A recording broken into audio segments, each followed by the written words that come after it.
Hey, my name is Sean, and this is a journey to my first deal. And so, last video I talked about my first meeting with the seller. Today, I'm going to talk about my second meeting with the seller. And so, with the first meeting, about an hour and a half of conversation, I was able to gather a lot of data, a lot of information, and a lot of context on the seller and why they're wanting to sell. And so, the second conversation, I actually brought some numbers. And to be honest, the numbers were a little more favored to me. For example, I think the seller was cash flowing about 9-10,000 net per month, and I did it where I was like, hey, would you be open to receiving 3,000 a month in your portfolio?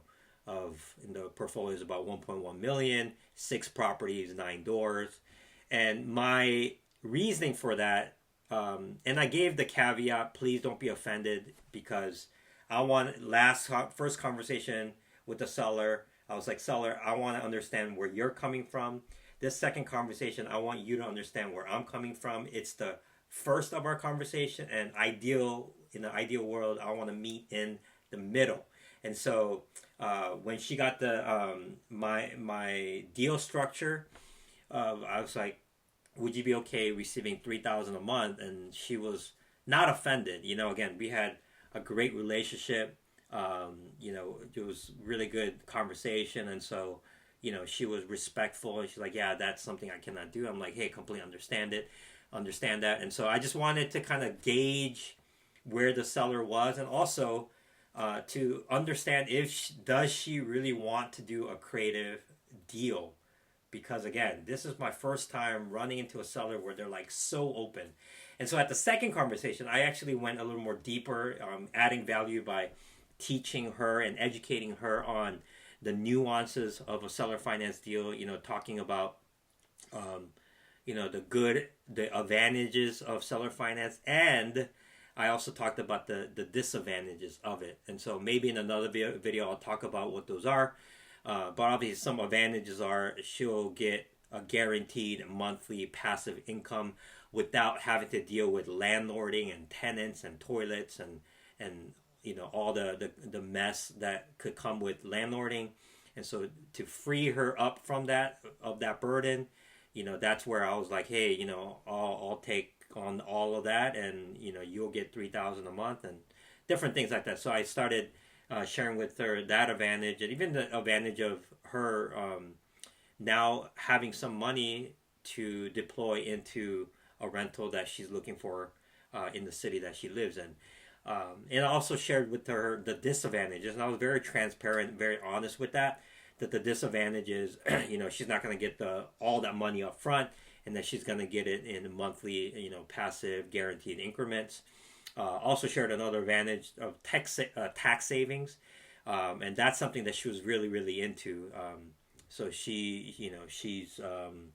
knows accounting really well, and so that's what she wanted to save on. And so again, at the second conversation, I even was able to get more of her bunnies, and trying to understand her pain points, and so that came up. And also I got to get a good idea of the numbers that she for sure is like no to and that she's open to. And then I was able to massage different terms that we could talk about. uh, and we kind of ended the conversation with her feeling like, I don't know if this creative thing is a thing that she could do given the terms. And I just said, hey, uh, the amazing thing of creative financing is, we can think outside the box, that we can be creative. And so we ended the conversation. I felt like, oh man, maybe she's not going to want to move forward. But at the same time, she was so appreciative that I was honest with her about the advantages and the disadvantages, and even just educating her on what creative financing is and the different opportunities in that. And also for her, it added so much value to her, because she was like, one day I would like to also buy something creative as well. So to me, it was still a win, even though maybe she might have walked away, that we could continue the partnership or the relationship, and so that maybe we could do a deal together, because that's what I care about as well. And so I really really made sure that she understood, hey, this might not work for me, but if it doesn't, I would love to continue to do deals with you in other ways, and also maybe even find you a buyer that fits you. And so I really, really want to make sure that she understood that I'm not about just like trying to lock down this one deal with her, but I'm really thinking about the long game. And I believe that really came across with her because we've since then had many other great conversations. And so the third conversation with her, which will be the next video, this is where it gets really good because I presented another way to problem solve what she needed.